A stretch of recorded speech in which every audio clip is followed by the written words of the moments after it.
नमस्कार विद्यार्थियों, education point Haryana में आपका बहुत बहुत स्वागत है। विद्यार्थियों, जैसा कि हम अनवरत आपकी पुस्तक कक्षा 11वीं और 12वीं की अभिव्यक्ति माध्यम को निरंतर करते हुए आ रहे हैं, उसी कड़ी में आज आइए आपको सिखाते हैं कि रेडियो नाटक कैसे बनता है। जो कक्षा 11वीं और 12वीं दोनों कक्षाओं के लिए ही समान रूप से आपका ये अध्याय है।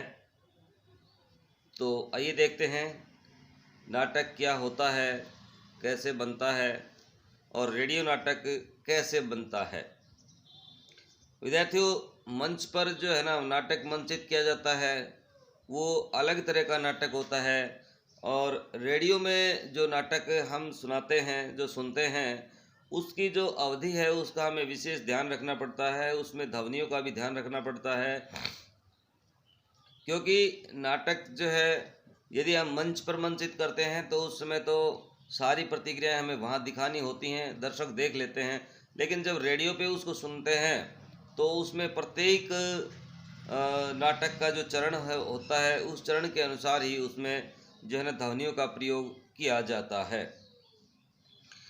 रेडियो नाटक का आरंभ कैसे हुआ? एक ज़माना था जब दुनिया में न तो टेलीविज़न था, न ही कंप्यूटर, सिनेमा हॉल और थिएटर ही भी बहुत कम थे। अगर थे तो आज की तुलना में उनकी संख्या बहुत ही कम थी। किसी भी व्यक्ति को ये वे आसानी से उपलब्ध नहीं हो पाते थे। ऐसी स्थिति में आम आदमी घर में बैठे मनोरंजन करने के लिए रेडियो का ही सहारा लेता था। रेडियो से ही खबरें सुनी जा सकती थी। ज्ञानवर्धक कार्यक्रम तथा खेलों का आंखों देखा हाल भी प्रसारित होता था। उस समय एफएम चैनल नहीं थे, लेकिन गीत संगीत खूब सुनने को मिलता था। उसमें प्रसारित होने वाले रेडियो नाटक ही टीवी धारावाहिकों व टेलीविज़नों की कमी को पूरा करते थे। हिंदी साहित्य के बड़े बड़े साहित्यकार साहित्य रचना किया करते थे और रेडियो के लिए नाटक भी लिखते थे। उस समय रेडियो के साथ जुड़ना बड़े सम्मान की बात मानी जाती थी। हिंदी के साथ साथ अन्य भारतीय भाषाओं के नाट्य आंदोलनों के विकास में रेडियो नाटक ने महत्वपूर्ण भूमिका अदा की है। हिंदी में कुछ ऐसे नाटक भी हैं जो मूलतः रेडियो के लिए लिखे गए थे, लेकिन बाद में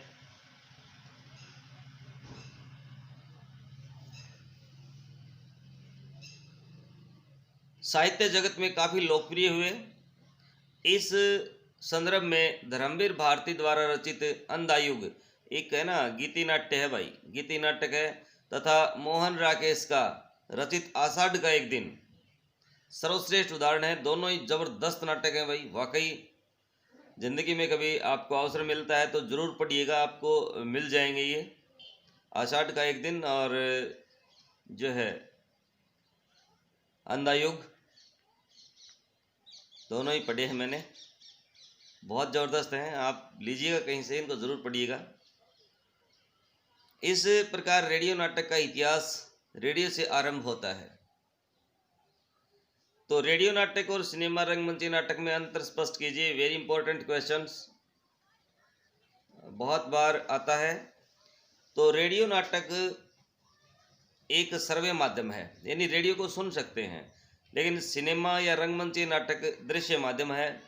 इसमें दृश्य नहीं होते हैं रेडियो में, लेकिन नाटक में दृश्य होते हैं। रेडियो में भाई रेडियो नाटक में साज सज्जा का कोई महत्व नहीं है भाई। यानी कि हमें दिखाई नहीं देता ना, तो दिखाई नहीं देता है तो जो संवाद करता है, जो पात्र है, चाहे कैसे भी कपड़े पहने और किसी भी स्थिति में वो बोले, हमें केवल सुनाई देता है। लेकिन रंगमंच पे ऐसा नहीं होता है। उसे जो भूमिका होती है उसी भूमिका के अनुसार कपड़े भी, वस्त्र भी पहनने होते हैं, तो साज सज्जा का अत्यधिक महत्व होता है ना। तो अगला है, रेडियो नाटक में भाव भंगिमा का महत्व नहीं है। चाहे यानी अपनी भाव भंगिमा का कोई महत्व नहीं होता रेडियो में, क्योंकि दिखाई नहीं देती हैं। लेकिन सिनेमा रंगमंच में भाव भंगिमा का बहुत बड़ा महत्व होता है। कहानी का विकास संवादों के माध्यम से ही होता है। इसमें कहानी का विकास पात्रों की भावना और गतिविधियों के संवादों द्वारा किया जाता है। रेडियो नाटक में दृश्य एवं अंक नहीं होते हैं, और जबकि रंगमंचीय नाटक में दृश्य व अंक होते हैं। तो विद्यार्थियों, अभी भी आप में से कोई यदि मेरे चैनल पर नया है तो भाई चैनल को सब्सक्राइब कर दीजिएगा, ताकि आप अपना जो विषय है वो कंप्लीट अच्छे से पढ़ सकें। और जिस विद्यार्थी ने नहीं पढ़ा है तो एजुकेशन पॉइंट हरियाणवी पर आप उसी टॉपिक का नाम लिख करके सर्च कर सकते हैं, और अपना छठी से लेकर +2 तक किसी का भी कोई विद्यार्थी है वो अपना सिलेबस खोज करके पढ़ सकता है। तो आइए भाई करते हैं इसका नेक्स्ट क्वेश्चन। सिनेमा, रंगमंच और रेडियो नाटक में क्या क्या समानताएं तथा विषमताएं स्पष्ट करें। मूलतः रेडियो नाटक सिनेमा तथा रंगमंच से मिलती जुलती विधा है। इसमें सिनेमा तथा रंगमंच की तरह चरित्र होते हैं। इन्हीं चरित्रों द्वारा संवाद बोले जाते हैं तथा संवादों के कारण ही कथानक आगे बढ़ता है। सिनेमा और रंगमंच के समान रेडियो नाटक के कथानक में आरंभ, मध्य और अंत होता है। यही नहीं, इनमें पात्रों के परिचय, द्वंद्वों के साथ साथ अंत में समाधान भी दिया जाता है। इस प्रकार हम देखते हैं कि रेडियो नाटक सतही तौर पर सिनेमा और रंगमंच के समान है, लेकिन इसमें कुछ असमानताएं या विषमताएं भी हैं। पहली बात तो यह है कि सिनेमा तथा रंगमंच में दृश्य होते हैं, परंतु रेडियो नाटक में दृश्य नहीं होते। रेडियो नाटक एक श्रव्य माध्यम है, परंतु सिनेमा और रंगमंच में अभिनेता की भावनाओं द्वारा कथानक प्रस्तुत किया जाता है। रेडियो नाटक में ध्वनि प्रभावों का विशेष महत्व होता है और इन्हीं के द्वारा सब कुछ संप्रेषित किया जाता है। सिनेमा और रंगमंच में कथानक के साथ साथ मंच सज्जा तथा वेश सज्जा का भी ध्यान रखना पड़ता है। रेडियो नाटक में इनका कोई महत्व नहीं होता है, क्योंकि यह दृश्य नाटक न होकर के श्रव्य नाटक होता है। अगला प्रश्न है, रेडियो नाटक के कथानक में किन किन बातों का ध्यान रखना आवश्यक है। तो भाई रेडियो नाटक में के कथानक में संवादों, ध्वनियों, प्रभावों पर रेडियो नाटक का कथानक संवादों और ध्वनियों और प्रभावों पर ही निर्भर रहता है। इसलिए कथानक का चुनाव करते समय आवश्यक कुछ बातों का ध्यान रखना आवश्यक है। सबसे पहले जो है, रेडियो नाटक का कथानक केवल एक घटना पर आधारित नहीं होना चाहिए। उदाहरण के रूप में, यदि रेडियो नाटक और कथानक का आधार पुलिस द्वारा डाकुओं का पीछा करना है तो यह कथानक अधिक देर तक नहीं रहना चाहिए, अन्यथा यह उबाऊ हो जाएगा। इसका मतलब यह है कि रेडियो नाटक के कथानक में अत्यधिक संवाद होने चाहिए और एक के बाद एक घटनाएं भी होनी चाहिए। सामान्य तौर पर रेडियो नाटक की अवधि 15 से 30 मिनट के बीच होनी चाहिए। इससे अधिक की अवधि के नाटक को श्रोता सुनना पसंद नहीं करेगा। कारण यह है कि श्रोता की एकाग्रता यानी 15 से 30 मिनट तक बनी रहती है। यदि रेडियो नाटक की अवधि लंबी होगी तो श्रोता की एकाग्रता भंग हो जाएगी और उसका ध्यान भटक जाएगा। दूसरा, रेडियो नाटक में पात्रों की संख्या बहुत कम होनी चाहिए। 3-4 पात्रों का नाटक आदर्श नाटक कहा जा सकता है। यदि रेडियो नाटक में बहुत अधिक पात्र होंगे तो श्रोताओं को पात्रों को याद रखना कठिन हो जाएगा, क्योंकि श्रोता केवल आवाज़ के माध्यम से रेडियो के पात्रों को याद रखता है। अगला प्रश्न है, रेडियो नाटक की विशेषताएं। ये इससे पहले वाला प्रश्न बहुत इंपॉर्टेंट है भाई, इसको जरूर लिख लें, याद करें। रेडियो नाटक की विशेषताओं पर प्रकाश डालना है भाई। तो रेडियो नाटक की निम्नलिखित विशेषताएं हैं। नंबर 1, रेडियो नाटक में संकलन त्रय के लिए कोई स्थान नहीं है। इसकी घटनाएं गौतम बुद्ध से लेकर के गांधी युग तक की यात्रा कर सकती हैं। क्योंकि इसमें केवल प्रभाव अवनति पर बल दिया जाता है। अगला है, रेडियो नाटक में मनोवैज्ञानिक चित्रण की सुविधाएं विद्यमान हैं। रेडियो नाटक के पात्रों के मन की गहराई में उतरना सरल है। 3 रेडियो नाटक में वाद्य संगीत, ध्वनि प्रभाव अथवा शांति के द्वारा दृश्य परिवर्तन किया जा सकता है और इस कार्य में बहुत समय लगता है। अगला है भाई, रेडियो नाटक में सभी प्रकार के दृश्य उपस्थित किए जा सकते हैं, जैसे समुद्र की ऊंची लहरों पर डूबती तैरती नौका अथवा कारखानों में काम करते मजदूर।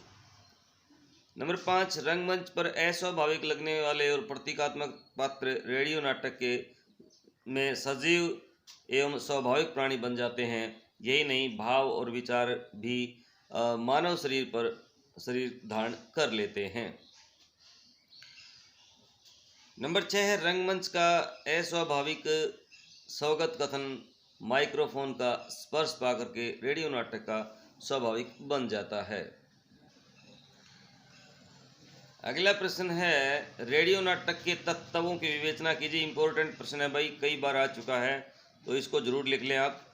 रेडियो नाटक का आधार ध्वनि है और ध्वनि ही भाव अभिव्यक्ति का सबसे बड़ा साधन है।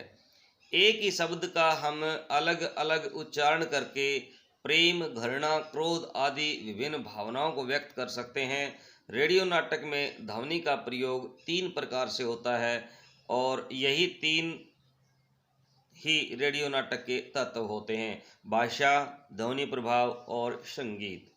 तो पहला ये देखते हैं भाषा रेडियो नाटक का मूल आधार है। यही बोलने और सुनने के काम आती है, परंतु रेडियो नाटक में सहज, सरल, स्वाभाविक भाषा का ही प्रयोग किया जाना चाहिए। जटिल भाषा रेडियो नाटक को असफल बनाती है। रेडियो नाटक सुनने वाले आम लोग होते हैं। रेडियो नाटक में भाषा का प्रयोग 2 रूपों में किया जाता है: कथोपकथन और नरेशन, यानी परवक्ता का कथन। कथोपकथन में रेडियो नाटक के पात्रों की मानसिक स्थिति से परिचित करवाता है, कथानक को गति देता है और श्रोता को अपनी ओर आकर्षित करता है। नरेशन का अर्थ है नाटक का वह अंश जिसके द्वारा पात्र नाटक के क्रियाकलापों के वातावरण का निर्माण करता है और आवश्यक विवरण देता है और घटनाओं की श्रृंखला को जोड़ता है। इस प्रकार के पात्रों को सूत्रधार, प्रवक्ता, वाचक, वाचिका, आलोचक, उद्घोषक, स्त्री स्वर, पुरुष स्वर आदि के नाम दिए जा सकते हैं। नरेटर भी 2 प्रकार के होते हैं भाई। प्रथम कोटि के नरेटर, ये अलग 1 नंबर से भी आ सकता है भाई ये क्वेश्चन, नरेटर कितने प्रकार के होते हैं। तो भाई प्रथम कोटि के नरेटर का व्यक्तिगत जीवन के नाटक की घटनाओं से कोई संबंध नहीं होता है और वह नाटक के क्रियाकलापों का तटस्थ दर्शक या प्रवक्ता रहता है। दूसरी कोटि का नरेटर नाटक का पात्र होता है जिसके जीवन की घटनाएं नाटक के से प्रत्यक्ष रूप में संबंध रखती हैं, उसके कथन काफ़ी महत्वपूर्ण होते हैं। अगला है ध्वनि प्रभाव। ध्वनि का अर्थ है रेल, तूफान, कारखाना, बरसात, बादल, बाजार आदि की ध्वनियाँ जिनका प्रयोग नाटक प्रसारित करते समय किया जाता है। इन ध्वनियों के प्रयोग से रेडियो नाटक में वातावरण का निर्माण होता है। संगीत, ध्वनि और वाद्य संगीत का प्रयोग पात्रों के कार्यों के लिए पृष्ठभूमि तथा वातावरण निर्माण के लिए किया जाता है। यही नहीं, इसके द्वारा भाव व्यंजना, दृश्य परिवर्तन तथा देश काल का परिचय भी दिया जाता है।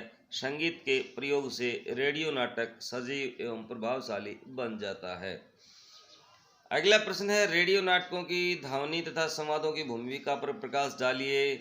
तो भाई रेडियो एक श्रव्य माध्यम है। रेडियो रूपक रेडियो से प्रसारित किया जाता है, अतः यह भी श्रव्य विधा है। इसमें संवादों का विशेष महत्व रहता है।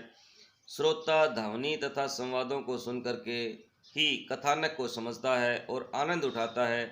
नाटक के पात्रों की जानकारी भी संवादों से मिलती है, जिन्हें सुनकर के श्रोता अपने मन में पात्र का बिंब बना लेता है। संवादों से ही पात्रों के नाम, उनके काम और उनकी चारित्रिक विशेषताओं का परिचय मिलता है। संवाद भाषा पर निर्भर होते हैं। भाषा से ही पता चलता है कि नाटक संवाद शहरी अथवा ग्रामीण है। यही नहीं भाषा से पात्रों की आयु तथा व्यवसाय का भी पता चल जाता है। जब पात्र एक दूसरे को नाम लेकर के बुलाते हैं तो श्रोता को उनकी जानकारी मिल जाती है। संवाद ही कथानक को गतिशील बनाते हैं और पात्रों की चारित्रिक विशेषता को उद्घाटित करते हैं। जहाँ तक ध्वनि का प्रश्न है, उसके बिना रेडियो नाटक प्रभावहीन होता है। ध्वनि अनुकूल देश काल तथा वातावरण का निर्माण करती है। आंधी तूफान, सड़क, वर्षा, बादल, कारखाना, बाजार आदि की जानकारी ध्वनि से ही मिलती है। ध्वनि पुनः ध्वनि का सहयोग पाकर ही संवाद गतिशील होते हैं और कथानक को आगे बढ़ाते हैं। अतः संवादों के साथ साथ ध्वनि प्रभाव का भी रेडियो नाटक पर विशेष प्रभाव होता है। अगला प्रश्न है, श्रव्य माध्यम दृश्य श्रव्य माध्यमों की तुलना में श्रव्य माध्यम की सीमाएं क्या हैं और किस तरह से पूरा किया जा सकता है।